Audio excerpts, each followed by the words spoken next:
100% Eva.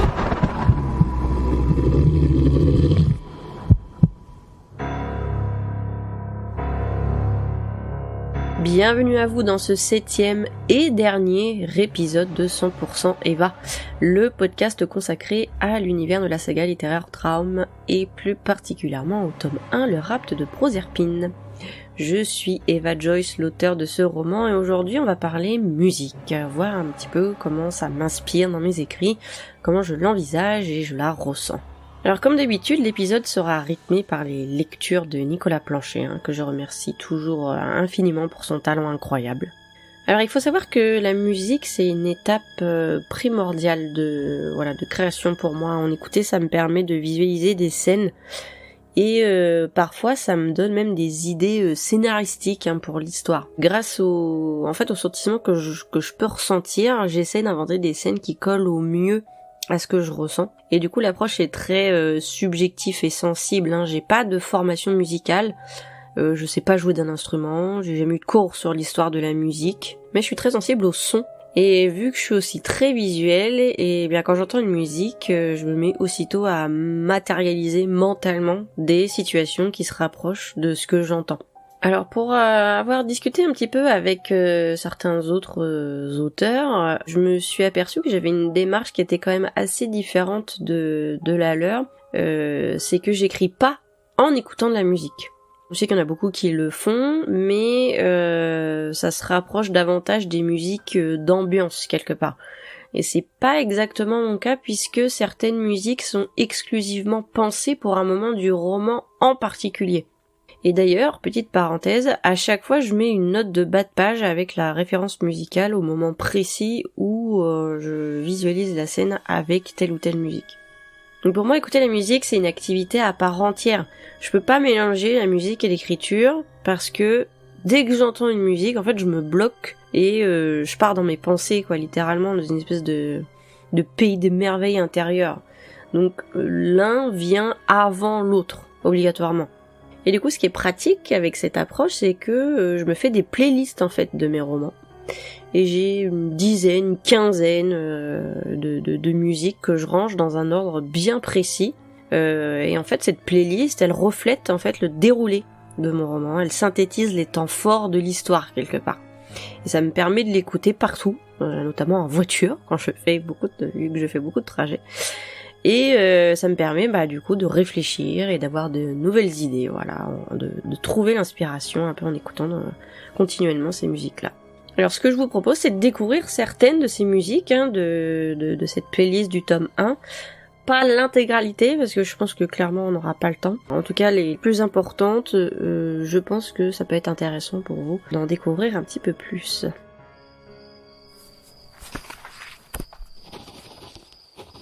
Adèle entendit soudain une musique au loin qui résonnait harmonieusement dans une partie du hall. Elle tourna la tête pour essayer de voir d'où cela pouvait provenir, sans s'arrêter dans son élan. Les notes devinrent de plus en plus fortes, comme si elles se propageaient dans l'espace à la recherche d'une proie ensorcelée. Adèle stoppa net, interloquée. Personne autour d'elle n'y prêtait attention, mais ces quelques accords semblaient irrésistiblement l'appeler. La musique était le plus pur des arts, car il interagissait directement avec l'âme de celui qui l'écoutait, sans aucun autre médium qui demandait une interprétation. La jeune femme ne semblait pas pouvoir lutter contre ce son qui résonnait en elle. Elle lança alors un regard vers la porte d'entrée du hall, puis s'en détourna pour partir à la recherche de la source sonore. Elle connaissait cette musique. C'était l'introitus du Requiem de Mozart. Elle se demanda tout de même ce qu'elle était en train de faire. Il n'y avait aucune raison apparente qui justifiait son comportement. Dans cette première partie, je vais parler des musiques d'avant lecture. Alors les musiques d'avant lecture, ça résume selon moi un peu l'état d'esprit du livre et ça serait un peu l'équivalent de la bande-annonce ou du générique quelque part. Et ce qui équivaudrait du coup à la bande-annonce, selon moi, ça serait le Clair de lune de Beethoven.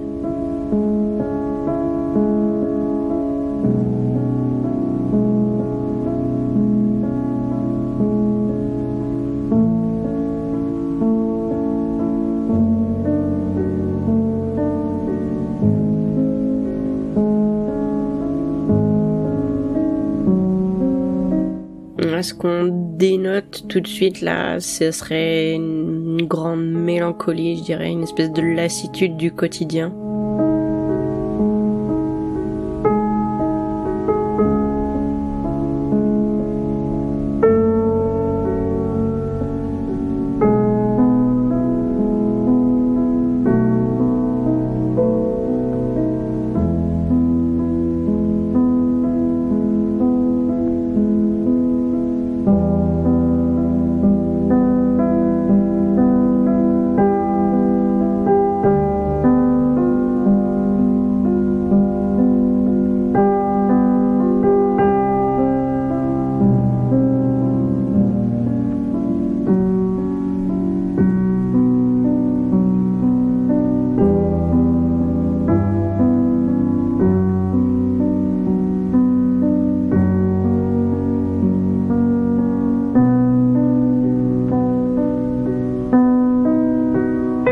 Il y a des notes qui sont plus appuyées que d'autres, je trouve. Il y a dans les graves ou dans les aigus, ça annonce une espèce d'irrégularité, il y a quelque chose de sous-jacent, je trouve.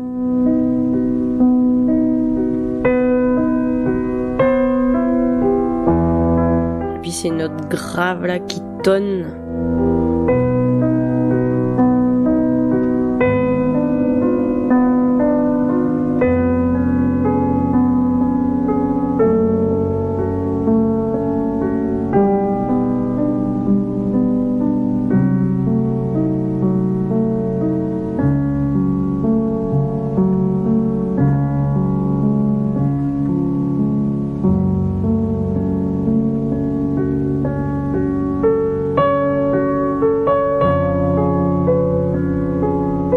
Et après ces petites notes là qui partent dans les aigus.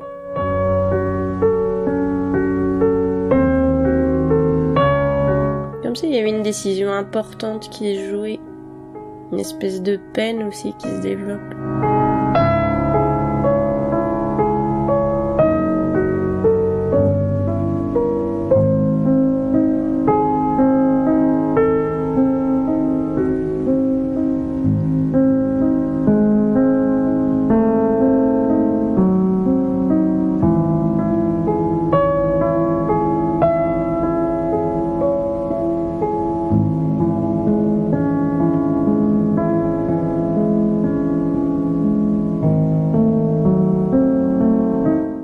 Carrément un rythme qui s'emballe, après il y a plus d'intensité.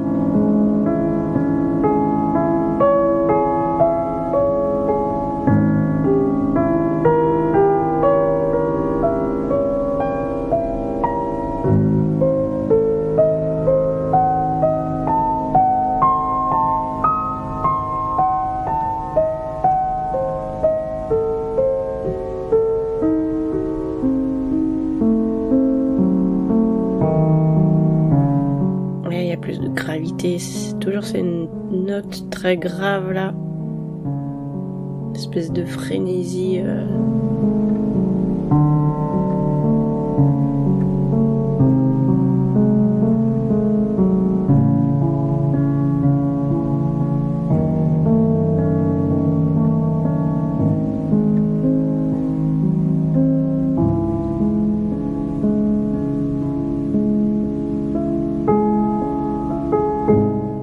Après, hop, retour à la calmie, retour à la mélancolie.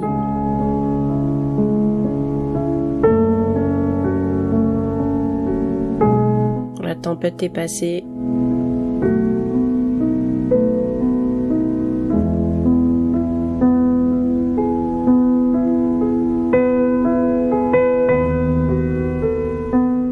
Et pour moi, elle résume vraiment bien le livre, c'est-à-dire que c'est très subtil, toute cette tristesse, cette mélancolie, cette lassitude qui peu à peu, voilà, dans un petit rythme qui s'emballe, voilà, se transforme en quelque chose d'un peu incontrôlable, de grave.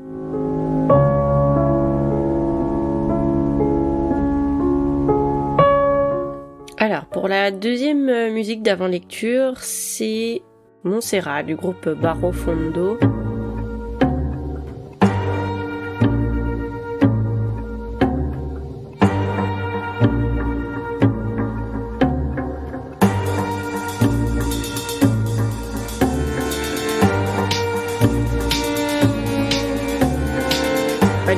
ambiance là, du tango, du violon, y a rien de mieux pour symboliser la passion, quoi, le désir.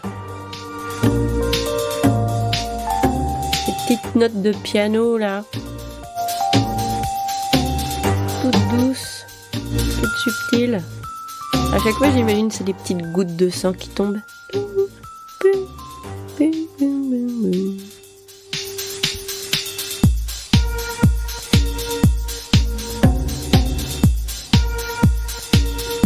Les instruments ils sont agressifs quoi, c'est tranchant.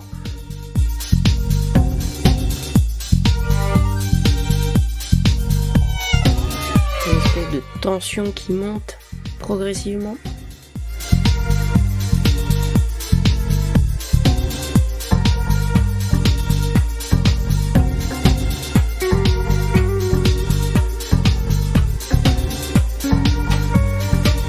Ouais, ça attaque hein.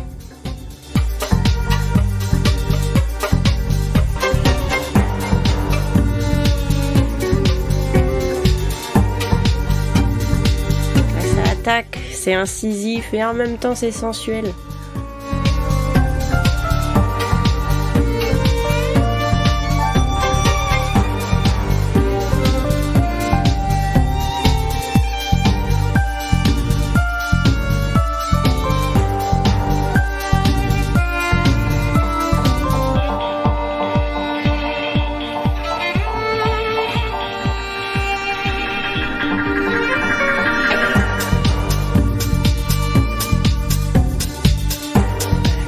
Ces petites notes de violon là qui s'enchaînent, ça descend, ça descend, ça descend.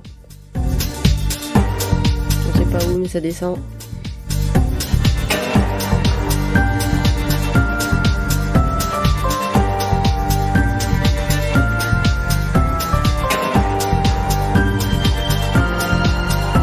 Voilà, on sent un peu le côté passion, mais passion qui rigole pas non plus quoi. C'est que il peut potentiellement se passer des choses assez sanglantes, voilà, derrière cette passion-là.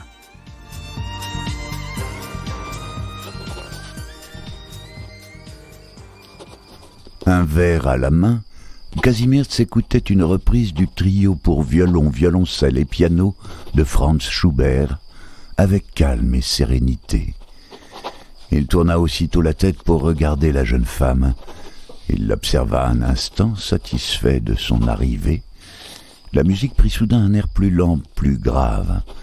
À cet instant, le maître vampire bascula sa chaise en avant et se redressa. Il posa son verre sur la table à côté d'une bouteille de sang et se dirigea vers Adèle. Il marchait pieds nus, lentement, mais sûrement, tout en fixant sa promise. Il arriva finalement à son niveau et passa derrière elle. Il déplaça doucement ses cheveux noirs et ondulés pour dégager sa nuque et s'enivra de son parfum en fermant les yeux. Adèle frémit aussitôt. Elle sentit les mains du vampire entourer sa taille pour détacher le nœud de sa robe de chambre. Il dégagea alors l'une de ses épaules et fit délicatement glisser la bretelle de sa nuisette en effleurant sa peau. Un délicieux frisson vint parcourir le corps de la jeune femme. Elle entendit ensuite la musique reprendre calmement, avec quelques notes de piano qu'elle sentit résonner dans son for intérieur. Avec dextérité, Kazimierz savait jouer chaque note entendue sur l'épaule de la jeune femme. Elle esquissa un sourire. Alors, dans cette deuxième partie, on va voir les musiques que je nomme explicitement dans le roman. Voilà, elles sont insérées au sein du roman, c'est-à-dire que les personnages les entendent. Alors, il y a des musiques où c'est voilà, un kiff personnel, par exemple Virgin State of Mind de Kiss Choice. Voilà, c'est une grosse référence à la bande originale de la série Buffy. There's a chair in my head in which I used to sit, took a pencil and I wrote, we're following on it. Vous avez également la javanaise de Gainsbourg, j'adore Gainsbourg. J'avoue, j'en ai bavé, pas vous, mon amour. Avant d'avoir eu vent de... Caravan Palace.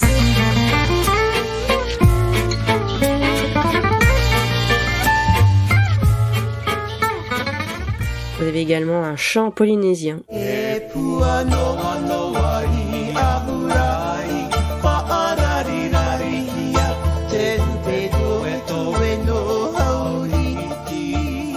Alors, pour la petite histoire, j'ai fait de la danse polynésienne quand j'étais à la fac à Rennes, et j'en garde d'excellents souvenirs.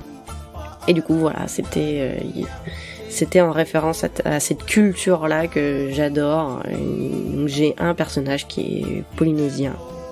Une polynésienne, du coup. Et voilà, je tenais à la faire danser sur une des musiques qu'on avait travaillé avec cette petite association.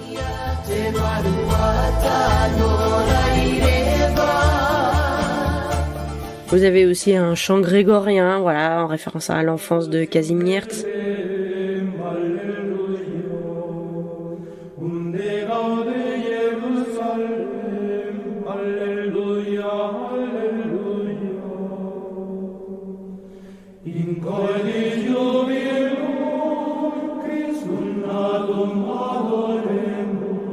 Il y a 2 musiques de Schubert. Alors il y en a une, c'est c'est le trio pour violon, violoncelle et piano. Et elle est très sensuelle. Hein. Ça va être une des rencontres entre Kazimierz et Adèle.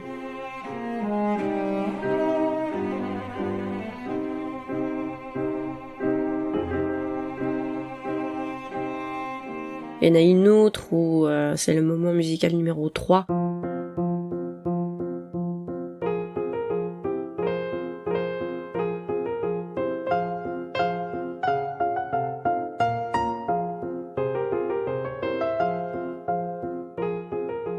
Où il y a un côté un peu amusant, taquin. Et il y a également du Strauss, voilà, le Beau Danube bleu.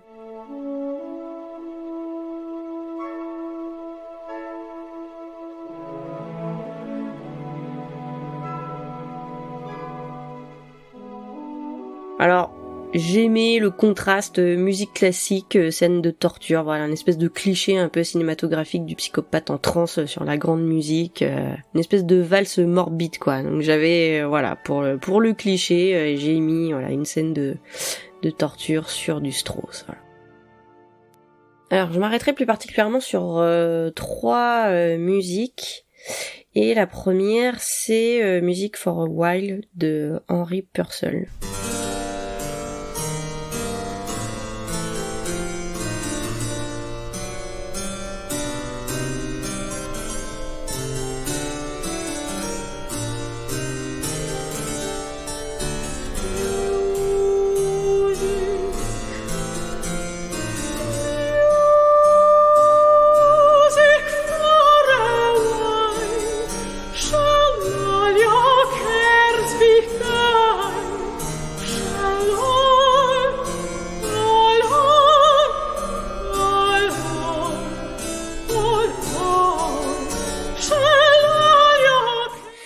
Cette musique a vraiment quelque chose de très maniéré, de très précis, de très strict, voire un peu rigoureux. Et en fait, c'est une musique que Kazimierz il écoute quand il est en train de faire des maquettes.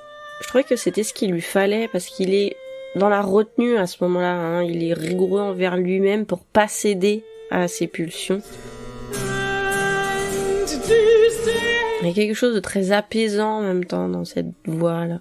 J'ai appris par la suite que c'était un chant baroque, sans même le savoir, donc je suis quand même assez contente parce que si vous avez écouté l'épisode sur l'art et la création, vous savez que Kazimierz adore l'art baroque. Donc voilà, ça tombe plutôt bien, un heureux hasard. Et j'ai appris également ensuite que c'était un homme qui chantait, et non une femme. Et je trouve que c'est encore mieux. Ça accentue l'ambivalence de Kazimierz, hein, son espèce de double jeu, espèce d'apparence trompeuse, et son côté sensible aussi, son côté un petit peu fragile. Alors, seconde musique sur laquelle je voudrais m'attarder, c'est l'Introitus du Requiem de Mozart.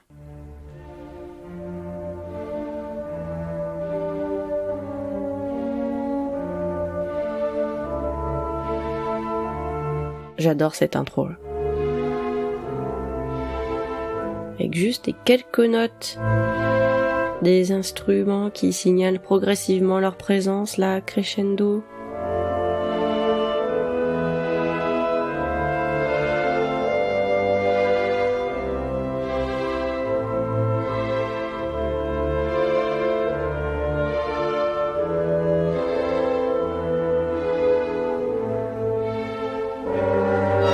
Ça devient de plus en plus intense. Dans la scène, je vois vraiment ça comme une espèce d'appel. Hein. L'appel Adèle. Et puis après, une explosion des sentiments. Avec toutes ces voix là qui partent dans tous les sens.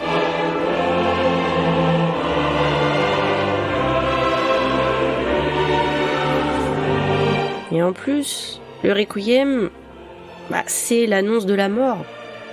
Un peu comme si cette rencontre, ça s'officiait sous de mauvais augure, ou comme si la mort attirait Adèle. Alors je dis pas explicitement, mais à cet instant-là, elle est déjà sous influence de Kazimierz en fait. Il l'appelle avec son espèce de chant de mort, quoi. Elle peut pas résister.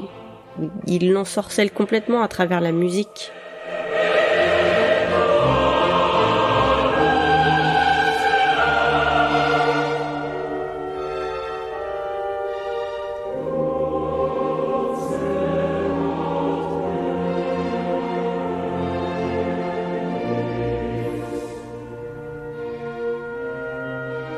Voilà, pour moi c'est la fin progressivement. J'aime que ça se conclue sur une voix féminine en solo là.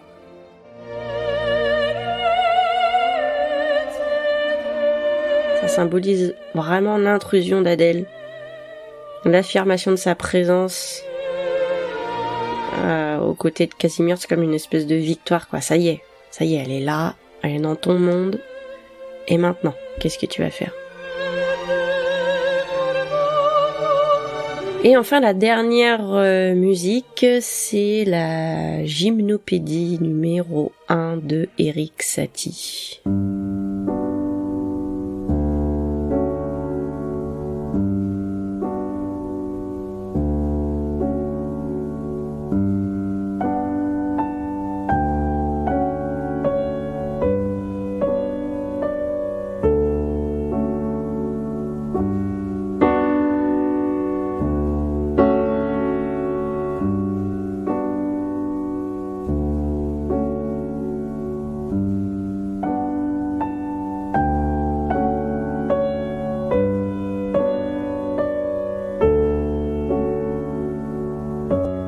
La douceur de cette musique, elle m'émeut à chaque fois. Là. J'ai toujours envie de pleurer quand je l'entends.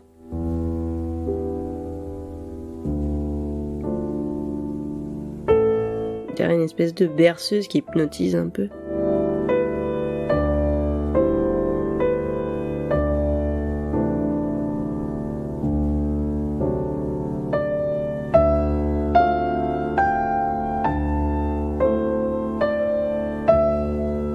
Il y a de la mélancolie, mais c'est pas de la tristesse, c'est plus de la nostalgie, je dirais.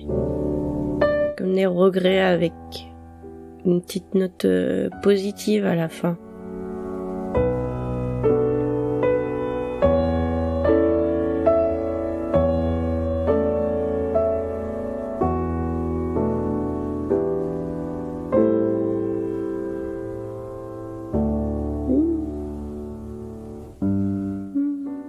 La petite note positive.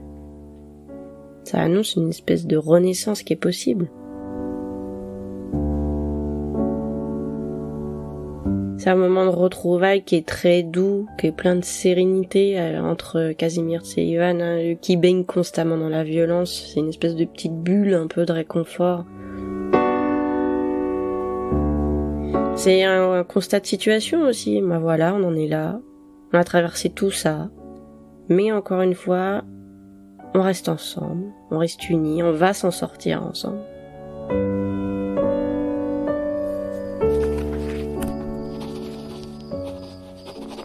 Kazimierz n'avait pas bougé de la salle de musique depuis qu'Adèle était partie. Il avait tourné en rond en écoutant quelques symphonies, à réfléchir. Sur elle, sur lui, sur Ivan. Puis il avait arrêté son regard sur son piano. Un piano à queue noire qui malheureusement n'avait pas servi depuis longtemps. Il s'en approcha lentement, comme s'il essayait de dompter un animal apeuré. Il posa sa main sur le dessus et essuya une fine pellicule de poussière qui le recouvrait. Il finit par s'asseoir, peu confiant, comme si sa rencontre avec l'instrument l'intimidait. Il souleva doucement le couvercle pour ne pas brusquer son partenaire de jeu et contempla les touches dans leur alternance zébrée. Il les effleura et laissa ses doigts aller et venir vers ses aspérités musicales. Un son résonna aussitôt dans la pièce, ou plutôt une note, juste. Il était encore accordé correctement. Il enfonça une touche, puis une autre avant que ses deux mains ne prennent possession de l'instrument. Une mélodie douce et tranquille se glissa entre ses doigts. C'était la gymnopédie numéro 1 d'Erik Satie. Une musique apaisante pour un pianiste torturé. Il en avait bien besoin. Il pouvait oublier l'espace d'un instant, oublier qui il était, d'où il venait, ce qu'il faisait. La sérénité incarnée. Alors cette fois-ci, on va voir les musiques extérieures. Donc, ce sont des musiques qui me permettent de visualiser des scènes qui m'ont inspiré pour une scène en particulier. Si mon roman était adapté en film ou en série un jour, sait-on jamais. Voilà, j'imagine qu'il y aurait ces musiques-là en fond sonore au moment de ces scènes bien précises.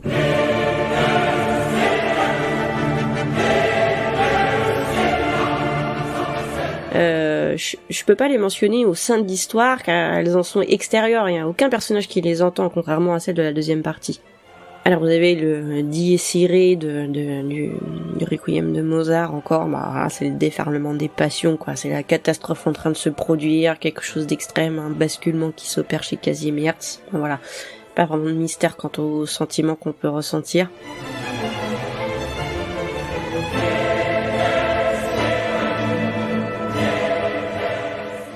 La deuxième, c'est une musique de Albinoni. Elle est très lente, elle est très grave. C'est un deuil, quoi. C'est la situation dramatique qui pousse au pathos, avec une forme de déviance au sein de ce malheur. Une espèce de tristesse qui est peu à peu déformée par la perversité. Moi, c'est comme ça que je l'ai ressenti bizarrement, cette musique-là.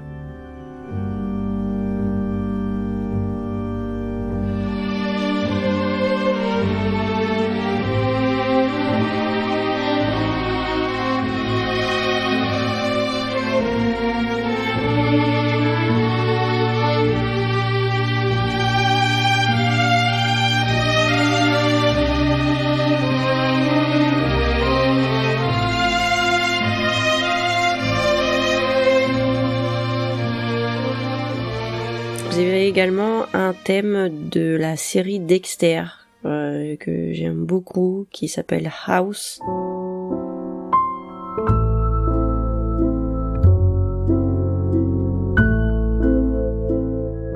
Et là, voilà, je peux pas trop révéler la scène parce que sinon ça spoil tout, mais voilà, c'est l'éveil d'un personnage qui révèle un peu sa nature. Il y a quelque chose d'innocent dans des petites notes un peu fluettes, mais finalement, voilà, c'est balayé par l'aspect double jeu, comme une espèce de révélation renaissance malfaisante, quoi. Et alors, les deux autres musiques, ou chansons plutôt, cette fois-ci, ce sont des chansons sur lesquelles je vais m'arrêter. C'est Sweet Dreams Are Made of This. Elle est super connue, tout le monde l'a reprise depuis Eurythmics. Et ici, c'est la version qui est dans le film Sucker Punch. Un aspect un petit peu ankylosé au début, je trouve.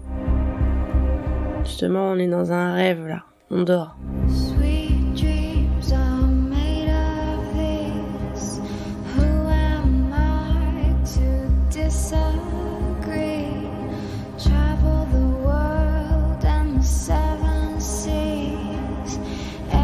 Everybody's looking for something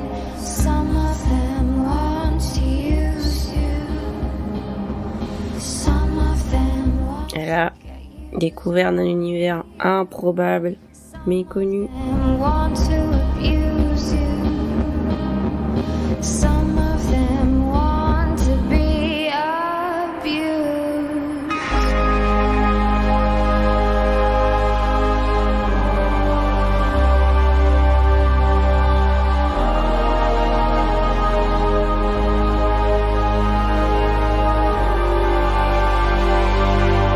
Et puis après ça reprend, voilà, progression un peu assurée.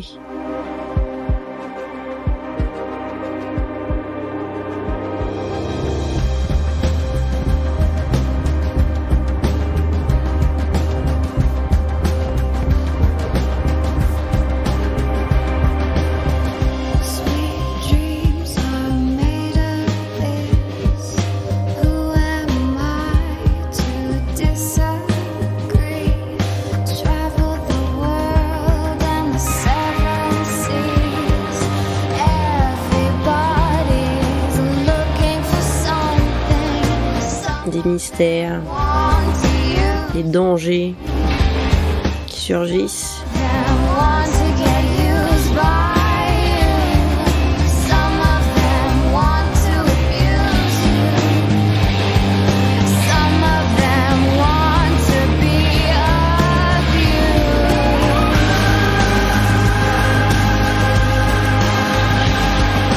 Le rythme qui s'emballe un peu.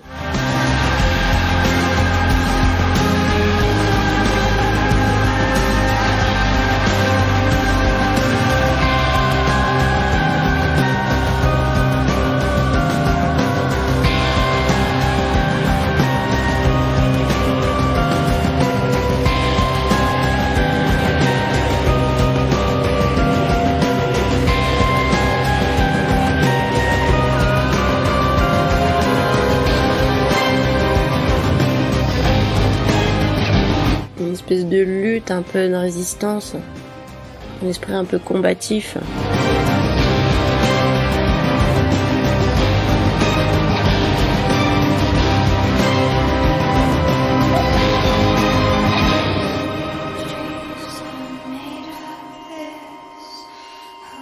Après, petite accalmie.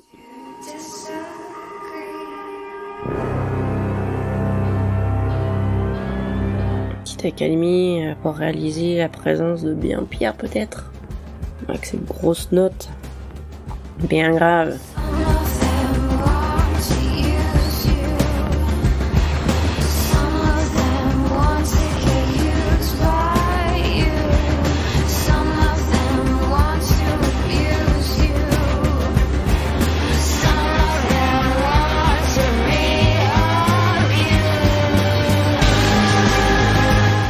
Et à la fin qui s'emballe, dernier sprint là pour la survie.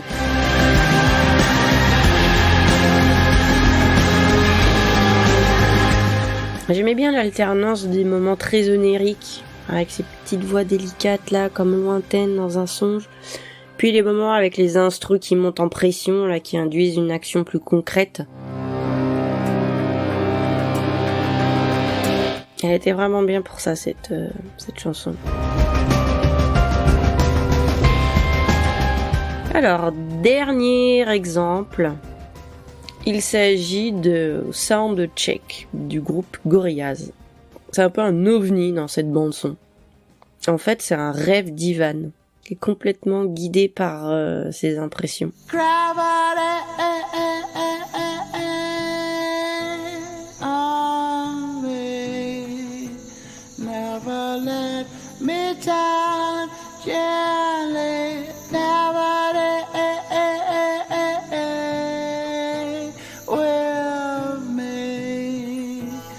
Alors je sais pas pourquoi, mais cette musique, quand je l'ai écoutée, dès le début, j'imaginais une prairie. Voilà, une vallonnée avec un lac, des arbres au toit, un ciel qui s'assombrit, voilà, les notes graves là, comme une espèce de mauvais présage. Et du coup, c'est une base qui m'a servi donc pour le rêve d'Ivan. Et puis un peu j'ai brodé. Voilà, j'ai brodé autour, avec les moments lents, graves, avec ce violoncelle là.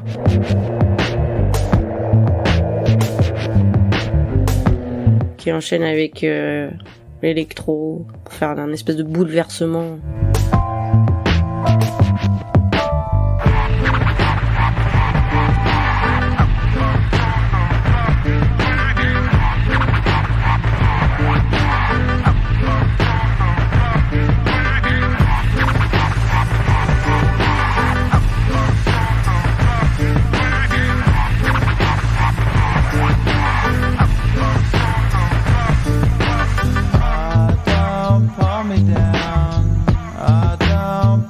Et après, il y a cette petite voix super aiguë qui revient là. Une espèce d'accalmie encore. Et mais très vite, c'est interrompu par une nouvelle fois la gravité du violoncelle là, qui annonce rien de bon. Et puis là, le rêve il se transforme en cauchemar en fait. Et pareil, à la fin, il y a une montée en pression, une espèce de frénésie. Voilà, on s'arrête, une résolution pessimiste, négative. C'était pas un rêve, c'était un cauchemar.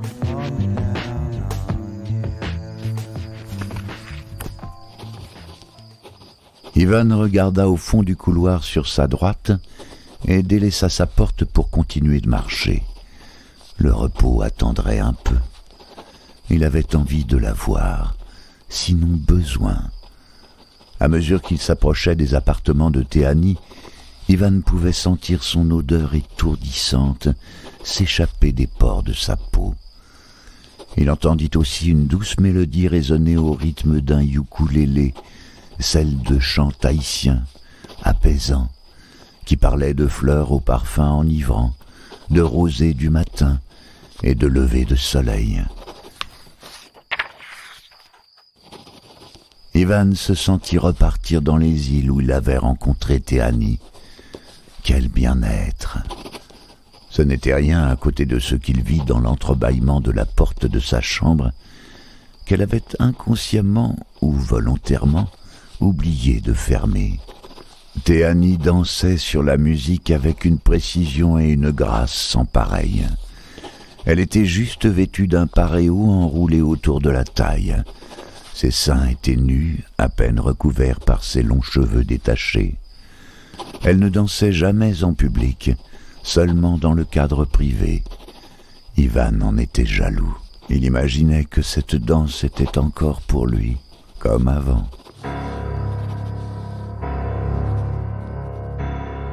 C'est déjà la fin de cet épisode spécial musique, j'espère que ça vous a plu, que j'ai pu vous transmettre mon approche très sensible et subjective de la musique, qui, vous l'aurez compris, est un acteur de premier plan dans la construction de mes scènes et carrément de mon univers. Comme je l'ai dit en début d'épisode, c'est également la fin du podcast 100% Eva, donc j'étais très heureuse de vous accompagner dans cette aventure.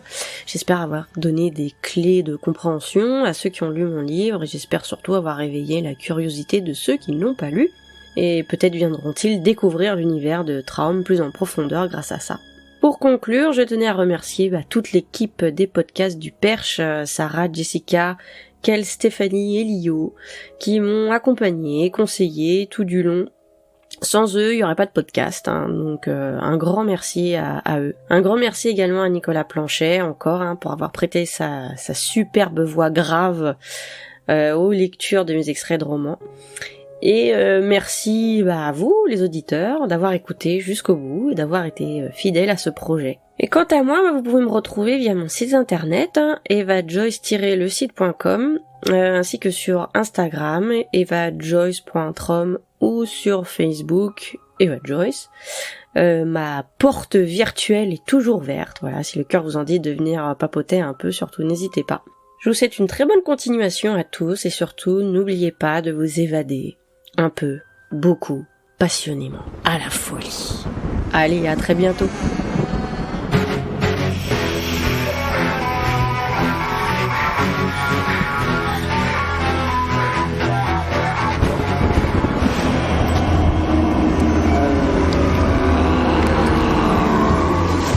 « 100% Eva ».